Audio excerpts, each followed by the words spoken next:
Xbox, uno de los principales actores de la industria del videojuego, anunciaba hace un par de semanas su decisión de portar 4 de sus títulos exclusivos a otras plataformas de la competencia. Esta noticia podría haber pasado desapercibida para muchos, pero supone un cambio histórico en la estrategia que ha estado vigente desde siempre en este sector del entretenimiento. El más importante por volumen, pero también por ingresos de todo el mundo.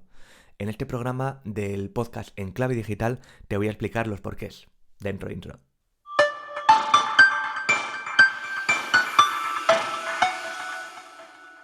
Pero antes de meternos al lío, varios apuntes para los que no estáis muy familiarizados con cómo funciona esta industria. Básicamente estamos ante el mayor trozo de tarta de toda la industria del entretenimiento. Se calcula que solo en 2023 los videojuegos movieron más de 400.000 millones de dólares.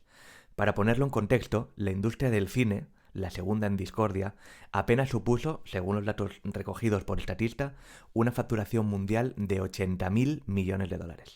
A nivel de mercados, desde hace unos años lidera China, que en 2022 se calcula que llegó a mover 110,1 millones de dólares estadounidenses, seguida de Estados Unidos, con 95,7 y de Japón, con 75 millones.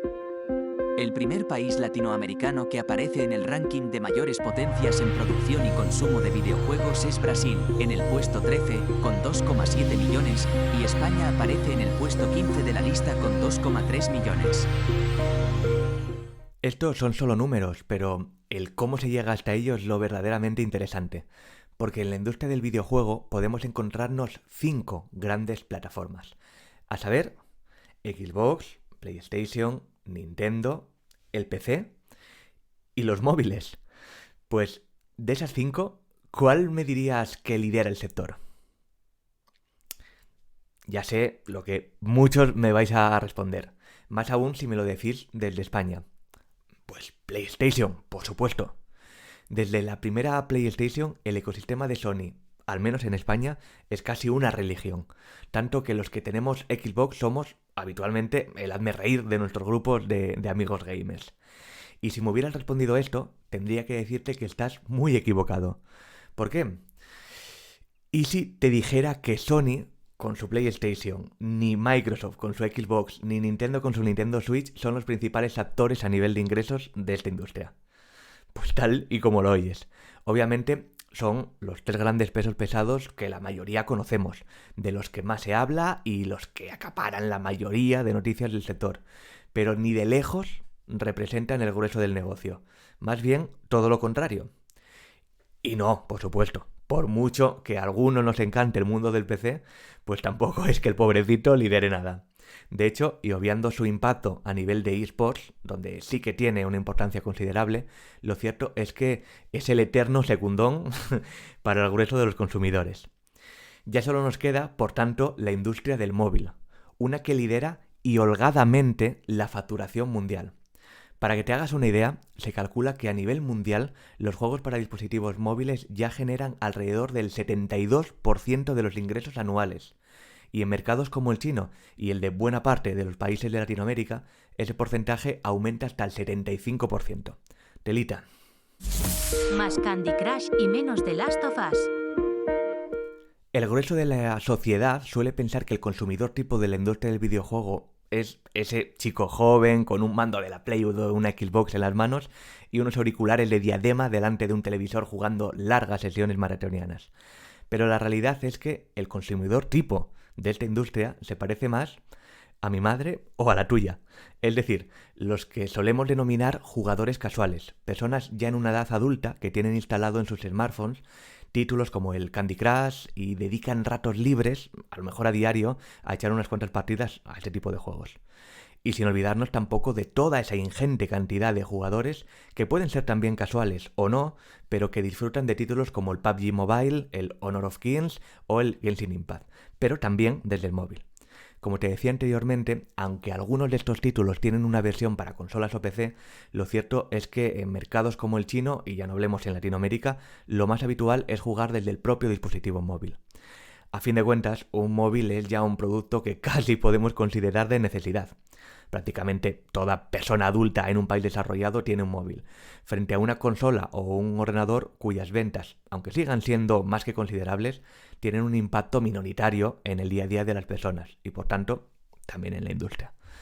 Esto hace que frente a empresas ya por todos conocidos en Occidente, como es el caso de Microsoft, Sony o Nintendo, la principal empresa que lidera bajo las sombras la industria del videojuego no sea ninguna de estas, sino Tencent, la multinacional china, creadora de entre otros servicios digitales como WeChat, la principal aplicación de mensajería, pagos, mapas y todo lo que se te ocurra. Es también dueña de parte o la totalidad de títulos como Fortnite, League of Legends o los ya citados juegos móviles anteriores. Y está valorada en 66.000 millones de dólares estadounidenses, lo que la convierte de facto en la mayor empresa de China, en una industria que trimestre tras trimestre bate récords de facturación. Mira. Tencent, la empresa tecnológica china, gana un 40% más en el segundo trimestre. La multinacional registró un beneficio neto de 3.290 millones de euros entre abril y junio. Artículo en Economía de El País. ¿El fin de los exclusivos por plataformas? Hechas las presentaciones, vamos ahora al lío. Como te comentaba al principio del podcast, la noticia que ha removido los cimientos de la industria del videojuego estos días no ha sido otra que la decisión de Microsoft, dueña de la marca Xbox, de anunciar que planea sacar 4 de sus títulos, hasta el momento exclusivos para Xbox, en plataformas de la competencia. Y sobre esto tengo que hacer un matiz. Cuando hablamos de plataformas de videojuegos, normalmente se obvian tanto la industria del móvil, que ya te dije que es de lejos la mayor de todo el sector, como la de PC. De hecho, empresas como Nintendo ya han sacado algunos de sus títulos para móviles, y en PC, tanto Xbox, que por eso de pertenecer a Microsoft lleva años considerando el PC como parte de su ecosistema, como incluso Sony, desde hace unos pocos años han empezado a llegar algunos exclusivos de PlayStation a Steam, la principal plataforma de PC, también hacen lo propio con los ordenadores. Pero lo que no había pasado hasta ahora es que un estudio first party, es decir, un estudio de videojuegos pagado directamente por una de las 3 grandes empresas propietarias, cada una de las principales plataformas de la industria, se animase a sacar uno de sus títulos en la plataforma de la competencia. O mejor dicho, hay muy contados casos, como fue el caso del lanzamiento hace unos años de Minecraft para PlayStation, que recordemos iba a ser por contrato multiplataforma, pero que tardó en llegar no porque Xbox no quisiera, sino porque Sony se negó a aceptarlo, o el caso de Ori and the Will of the Wisps, otro exclusivo de Xbox, que acabó llegando a Nintendo Switch, y esto porque, gráficas en mano, está más que demostrado que Nintendo juega a otro nivel distinto de Sony y de Xbox. Es decir, que el perfil tipo de jugador de Nintendo Switch no suele ser el mismo que el de aquellos que juegan con una Xbox y una Play. Y en el caso de cruzarse, suele ser porque tienen ambas consolas, como es mi caso, y por tanto no fagocitan el negocio de la otra. Pero entre PlayStation y Xbox la cosa está clara. No hay mucha gente, fuera de aquellos que viven del videojuego, por ejemplo, periodistas especializados en cubrir esta industria, que tengan una PS y una Xbox en casa. Apuntan, a fin de cuentas, a exactamente el mismo público objetivo. Y claro, el gancho que históricamente han tenido para atraer consumidores a su plataforma ha sido, precisamente, el de jugar la baza de los exclusivos. ¿Qué quieres jugar a Halo? Pues vas a necesitar, sí o sí, una Xbox. ¿Que eres más de God of War? Pues una PlayStation. Sin embargo, y ya desde el anuncio a principios de 2022 de la compra de Activision Blizzard por parte de Microsoft, un tema, por cierto, del que ya hablé en su día y que todavía en la actualidad es considerada la compra más grande de la historia de la tecnología, con nada menos que 68.700 millones de dólares. No de los videojuegos, ojo, la más grande de la industria tecnológica, por encima de lo que supuso otras compras milmillonarias como la de WhatsApp por parte de Facebook, la de YouTube por parte de Google o la de LinkedIn por parte de Microsoft.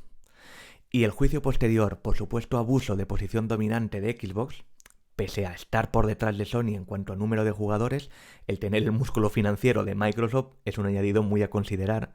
Ya sabíamos que la compañía se iba a comprometer ya no solo a seguir sacando juegos de este gigante en las consolas de la competencia, sino que incluso valoraba sacar también alguno de sus títulos exclusivos. Dicho y hecho. En el podcast oficial de hace un par de semanas, Phil Spencer, la cara visible de la compañía, dejó claro que Xbox sacará al menos y por ahora 4 juegos exclusivos en PlayStation y Nintendo Switch, y que según el feedback que vaya recibiendo decidirán si seguir o no sacando más exclusivos en el futuro. Cuando preparé el guión de este podcast no sabíamos aún qué 4 juegos iban a ser, aunque las quilielas hacían que al final aceptáramos con los 4. Pero justo unas horas antes de ponerme a grabarlo ya tenemos confirmado cuáles eran. 2 juegos como servicio, Sea of Thieves y Grounded, teniendo en cuenta que el primero llegará a PS y el segundo a PS y a Nintendo Switch, y 2 más pequeños, Hi-Fi Rush, que llegará a PS, y Pentiment, que lo hará tanto a PS como a Nintendo Switch. Sobre los 2 primeros, la estrategia es clara. Un juego como servicio vive precisamente de cuanta mayor comunidad tenga, mejor. Por eso, el estar en más plataformas es un claro win para los de Seattle. Y con los 2 anteriores tiene todo el sentido dentro de esa nueva estrategia de Xbox por ofrecer juegos más pequeñitos, mucho más baratos de producir, con nuevas IPs que, de funcionar bien a nivel de ventas, pueden acabar siendo una nueva franquicia para el estudio.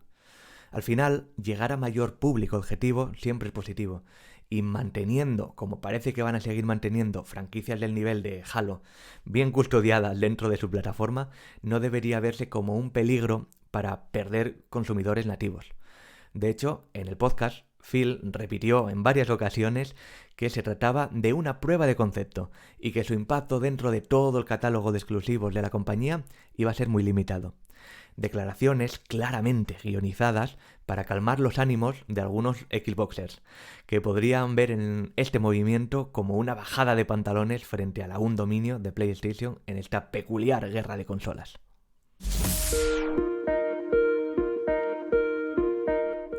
Así que, ya ves, parece que estamos a las puertas de un cambio de ciclo, uno en el que los exclusivos vayan perdiendo paulatinamente su hegemonía como principal herramienta de captación de usuarios a una plataforma en particular. Algo que, además, rema totalmente a favor de esa idea de Xbox y en particular de su servicio en streaming, Game Pass, de que juegues donde te dé la gana. Estamos aún lejos de ver un Game Pass en PlayStation. Recalco que no porque Xbox se niegue, que estaría encantado, sino porque a Sony claramente no les interesa. Pero es ya una realidad en ordenadores y en móviles. Y dicho todo esto, ahora turno para ti. ¿Acabaremos por ver un movimiento semejante por parte de PlayStation en Xbox? ¿Hará esto aumentar aún más si cabe el crecimiento y por tanto potencial dominio futuro de la marca de Microsoft en el sector de las consolas? Y lo más importante de todo, ¿crees que llevar algunos juegos de Xbox a PlayStation podría hacer que parte de los jugadores de PS valoren en la próxima generación irse a Xbox? ¿O por el contrario, podría hacer que algunos ya no vean alicientes para seguir en Xbox con un catálogo que ya no es completamente exclusivo? Déjame tus respuestas en comentarios y abramos debate.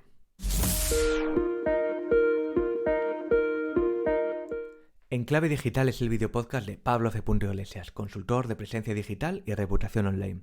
Si este contenido te sirve para estar bien informado sobre la actualidad en materia de negocios digitales, reputación y tecnología, te agradecería que le dieras a suscribirte en mi canal de YouTube o en la plataforma de podcasting desde donde me escuchas, le des a me gusta, me dejes un comentario o reseña y lo compartas con aquellos a los que crees que le puede interesar. Seguimos.